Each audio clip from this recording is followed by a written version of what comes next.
Housing Corporation meeting to order. Does anybody have a declaration of pecuniary interest? Seeing none, we need to approve the minutes from July 7th, 2016. I need a mover and a seconder. Moved by Robert, second by Mike. Any further discussion? All in favor? And that carried. Our first action item is the capital funding reallocation report. Okay, you'll see that we have a report before you that Tony's prepared.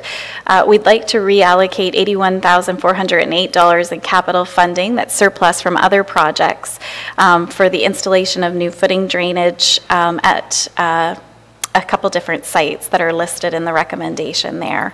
And you'll see that in the background information, Tony's provided information that explains those costs, as well as where the surplus dollars are coming from other projects. And I'm happy to take any questions if you have them. Any questions? Otherwise, it's one of those things that has to be done, I think. So the recommendation that Bruce County Housing Corporation is approved to reallocate $81,408 in capital funding for the installation of new footing drainage at both Mary Street and McNabb Street. Any moved by Dave, and second by Mitch. Any further discussion? All in favor? None opposed? That carried. And the next one, action item, it's kind of a neat one, the Rogers Communications Connected for Success pilot. Thank you. Yes, this is an interesting opportunity that's being provided by a private sector partner.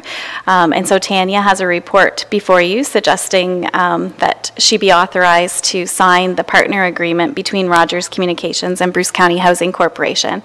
And this will allow our tenants to receive internet plans at a much reduced cost for the low-income households that live in our buildings. This would apply to residents in Kincardine, Lucknow, Ripley, and Teeswater areas, as those are the areas that Rogers currently services within the County of Bruce. And if that were to change in the future, then it would be open to others as well too. And happy to entertain any questions if there are any on the program. Any questions? Good. Looks like an interesting project. So the recommendation is there that the Housing Services Manager be approved to sign the channel partner agreement between Rogers Communication Partnership and Bruce County Housing Corporation. Moved by Robert and second by Milt. Any further discussion? All in favor? None opposed? That carried. And our last action item is the 2017 Housing Facilities Capital Budget. Sorry. Okay, thank you. So there is a detailed report before you that's explaining the state of affairs for the housing facilities stock. Just to highlight a few items for you, and then I'm happy to take any questions if there are any. And Tony's here as well too if you have any technical questions about the projects.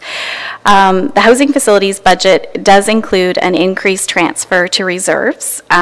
So we are moving from the 1.67 million in 2015 to finally reaching that 2 million mark and a little bit beyond that. So the suggestion in the submission is $2,017,100. That's including the CPI index increase for 2017. So you'll recall that it was in 2011 that we started this journey to increase our reserve to reach that $2 million mark, and it looks like that we may obtain that in 2017, which is great. And you will recall that the BCA at that time had suggested that given the value of the stock in 2011, that a healthy reserve would be around the $8 to $10 million range. That was before we took on Port Elgin Rotary Nonprofit and before we built the new build. So the numbers will look a little bit different when we reevaluate that again. At the end of 2015, we did have approximately $1.5 million in the Housing Capital Reserve. And the table that's in the report does explain the trajectory that we're on currently. At the end of this 5-year period that we're talking about, we would have used $870,000 of the reserve if we continue in this path. But part of the work that's taking place now, the housing facilities staff and the finance staff have been working on that corporate asset management plan update. And as well, the housing staff are working with REFAC consultants where they're working on the end of operating business case analysis on some projects where the debentures have been paid off. So the findings of both of those initiatives that we're working on this year will really help us in terms of developing really a recommendation around a comprehensive strategy in terms of how we should deal with the deferred maintenance, because this isn't the path that we'd like to continue down. We want to find a way to start to restore our healthy reserve level. And so just to clarify too, the infusion of both the SHEEP and SHIP funds will definitely be very helpful and have some additional assistance in covering our long-term housing objectives. But requirements of the SHIP program in particular are that the municipality continues to fund in our next year at the same level that we have been. So that will be the test of us. So those really are infusions of additional funds, not to be considered to be used instead of what we had been contributing ourselves. And then Tony and the staff have prepared the project sheets as they normally do. So you'll see that it's broken down in the 4 ways as we always do annually, by category, by project summary list, also by priority, and then the capital spending forecast for the 5 years out as well too. So it's a lot of information.